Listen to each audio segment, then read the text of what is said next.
එහෙම නෑ. එහෙම නෑ. එයාව අතහැරලා අම්මා තාත්තා තෝරගන්න. එයාව අතහරිනවා. අම්මා තාත්තා වෙනුවෙන් බොයිෆ්‍රෙන්ඩ්ව අතහරිනවා. පුළුවන්. ඔයා මේ ලෝකේ වැඩිපුර ආදරේ කාටද? තාත්තට. තාත්තට. හැමෝම ඒ කියන්නේ මේ ගෑල් ළමයි හද්ද හැමෝම ගෑල් ළමයි කියන්නේ තාත්තට කියලා. ඒතර අම්මට ආදරේ නැද්ද? මට තාතරේ.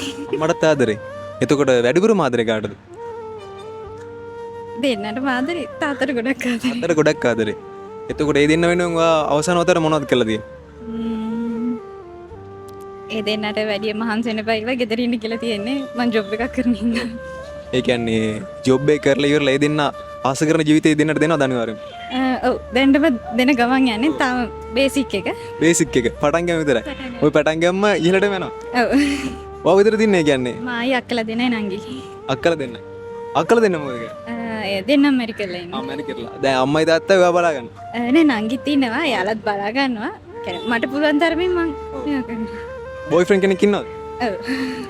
එයා බැරි වෙලාවත් දැන් ඔය අම්මයි තාත්තයි බලා ගන්න ඌට අකමැති වුණොත් මොකද වෙන්නේ? එහෙම නෑ. එහෙම නෑ. එයාව අතහැරලා අම්මා තාත්තා තෝරගන්න. එයාව අතහරිනවා. අම්මා තාත්තා වෙනුවෙන් බොයිෆ්‍රෙන්ඩ්ව අතහරිනවා. පුළුවන්. එහෙනම් අනිවාර්යෙන් අම්මයි තාත්තයි බලාගෙන සතුටින් ඉන්න ඕනේ.